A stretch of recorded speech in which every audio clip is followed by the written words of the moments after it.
All right, new day, new stuff to do. I don't know. I don't have a good intro yet.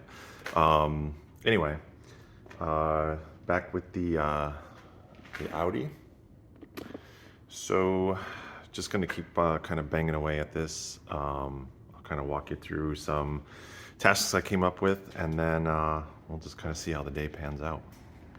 So I think the first thing I want to do, just because I think it'll be easy to get at, is there's a tray here that used to hold the air filter for the blower motor for the cabin fan. And what I'm thinking about doing is mounting the standalone in here rather than having it kind of rattle around in there. And it doesn't quite fit the old ECU like frame, if you will.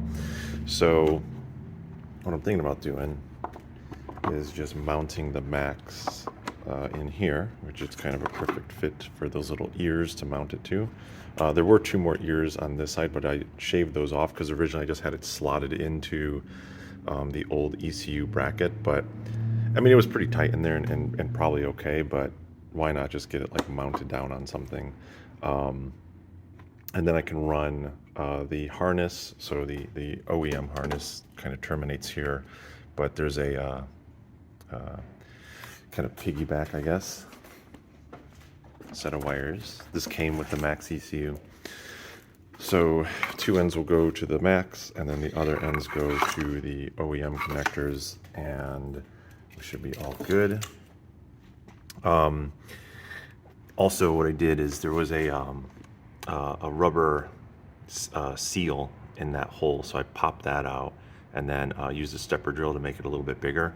So anything that has to go into the cabin, that's going to be my go-between. So I still have to add a grommet in there so it doesn't tear up the wires, but that'll also be close to the Max. I was thinking about putting the Max inside, but I'd have to make a really massive hole to be able to get all these things through, and I just don't think that makes sense. So what I think I'm going to do is just kind of drill two holes, run some bolts, tighten this up, and then the tray is held in with these two plastic screws, which I think will be more than enough for just kind of holding this thing still. So I'm gonna get to work on that. Still have to do the underside, so drive shaft union, gasket for the exhaust or the downpipe, and then still have to add the subframe, but we'll worry about that a little bit later. So let me get to work on this and then kind of figure out what will be after that. All right, so here's what we got so far. I had bought a nut and washer kit. I have many of them from Harbor Freight, and I just have them laying around in case I ever need a bolt or something random to do something with, and this is one of those situations. So this side was pretty easy. I had a lot of clearance. I just drilled a hole through, bolt, washer, no problem. This side, the bolt was going to start pressing into kind of the seat for the hole, and I'm kind of too lazy today to cut a bolt, even though it would only probably take a few minutes. So instead I just put I stacked two bolts, one to take up the space, and then kind of held that one, tightened that one in, and then didn't have to go into the seat or drill a hole or anything like that. So now slide this in.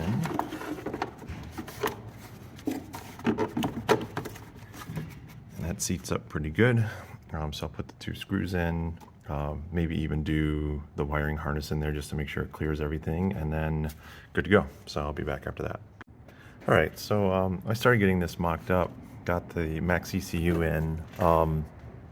Also, it's a little hard to, well, impossible to see, but I also put a Bluetooth antenna onto the MaxxECU, and the idea is I'm going to transmit via Bluetooth telemetry to a tablet that I'm going to put over the dashboard. So that way I'll have a live feed of data even when the laptop isn't plugged in. So that'll be cool. But as I was doing this, I was kind of reminded that I had peeled back some of the covering and whatnot for these wires, and I don't think it's good after doing all this other work to make stuff nice to just stuff all this in there and hope for the best. So I think I'm gonna pull these back out, tape them up, then put it back in. So I'll be back after that. All right, so I spent maybe, I don't know, 30, 40 minutes just taping everything up and putting protective plastic loom cover over everything. So I think that looks a lot cleaner and we won't have to worry about anything getting frayed or messed up. I didn't do this one fully on purpose because I repinned this with some outs from the the MaxxECU, and on the wires it has printed like what output they are. So kind of like random output 1, random output 2, O2 sensor, stuff like that. So I'm gonna use the Max to probably control like the fan wiring, maybe the water injection, so I can make use of all these different outputs and inputs to do that. But that's why I didn't tape that one up all the way, but I can deal with that one later. So I'm gonna get this reassembled and put back in, and then I think that will more or less wrap that up, and then we'll keep on going. All right, so as I was wiring this up, or getting this in, I just remembered too that there is a USB cable that runs from the MaxxECU inside, and I usually keep that close to the passenger seat just so I can plug in the laptop or do whatever I gotta do. But it's on the far side of the Max, so if I get everything else plugged in, I'm probably never gonna get this wire in. So I wanna plug that in, but then that made me think, well, wait a minute, I've gotta run it through the hole that I have there, but it's just a raw hole. And it's a pretty big one because I was gonna run the positive battery through it. So what I did, my point in saying that it was a big one is I didn't have a grommet that fits it. But what I did is I just took these larger ones and I kind of cut them in half and beveled them a little bit, and then used super glue and just kind of put the thirds around it and then glued it in place. So it'll probably be okay. I might put some like sheathing around it or some tape or something too, and I know you can't see it, but it kind of just looks like you know, little pie pieces around it. So hopefully that'll be okay. But anyway, that'll let me run the USB through now and not worry about it, and I can run other wires later, so I'll get to that. Okay, so got everything tucked in, which looks pretty good. It kind of looks like a bird's nest, but it's all pretty secure. I took a insulated rubber wiring, whatever those things are, and just took advantage of this stud that was here and secured that wire, or that loom of wires. What are those things called? Another Harbor Freight find, rubber insulated clamp assortment. So there you go. But just use that to kind of hold it in place. This, as I mentioned before, one of these relays is for the ECU and the other relay is for the secondary air pump, but I don't have that anymore. So what I'm going to do is turn this relay into an after run relay to keep the ECU on after the engine is shut off for X amount of time, so that way it could still run the fans or the secondary water pump, so kind of like a turbo timer almost. Outside of that, the wire that's here is one that this used to go to the N75 valve, so I cut off that connector and replaced it with one of these, it's not Denso, what is it? I forget the name of this connector, but anyway, I bought a whole kit to like just pin up new connectors, so I did that. So that's coming from the ECU to boost control. And to replace the N75 valve, I have a Mac valve. So this just has a wire coming out of it, so I loomed that up and then just put the female end on this side, so that'll hook up. And now I have to kind of decide where this goes. So when it's the N75 in the car, it kind of sits almost like this actually, except kind of like over here. But since I'd imagine this thing's gonna get pretty toasty, I'm wondering if I could use the body as almost like a heat sink and just kind of mount it flush to that and then let some of that heat kind of dissipate through the body. So I gotta look up the hosing diagram of like, you know, which one from the wastegate, which one from the hard pipe, and then which one vents. And normally that would go to the, that would go this way into the intake or the turbo intake pipe. But instead, I'm either just going to vent it to atmosphere or maybe run it through a tube and out the bottom of the car or somewhere out of the way, just to keep the heat from this thing huffing kind of away from everything. So I don't have mounting screws for this. It looks like it's some like really thin bolts that would run through there, and I also don't have any. The Harbor Freight kit doesn't come with something that size, so I'm probably gonna have to run to Menards or Ace or something like that and see if I could find two smaller screws, and then what I'll do is, you know, drill that through. I'm even thinking about, and maybe this would be dumb, but putting insulation tape or insulation paste on the back of this and then putting it to the body just to cool it off that much more. Like I said, when I had the N75 valve, I would touch that thing and it would burn my finger. And I'm sure that's just it, right? It's the hot air plus the little electric solenoid in there doing this a trillion times a second. But I would imagine anything I could do to help keep this cool will be better. And since it's already in an area where there's exhaust heat and turbo heat and blah, blah, blah, it seems like why not? I did see that there was maybe it was on Etsy or eBay or something, that somebody like made a holder for this. I think it's made out of aluminum and it kind of just sits in it. But I think it was like maybe $100, maybe even more than that. And like that just seems like unnecessary. So I'm just gonna figure out how to kind of get this mounted in, and that should be okay. Outside of that,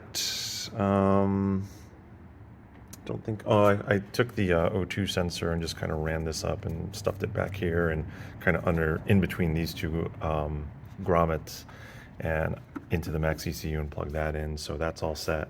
The USB wires through the ECU is all hooked up. The bridge between the Max and the OEM wiring is all plugged in. I got to run the wiper ones just to make sure that this piece doesn't snag anything. But I'm pretty sure this just goes like this. So I think if it starts moving, it's going to go that way. So that should be okay.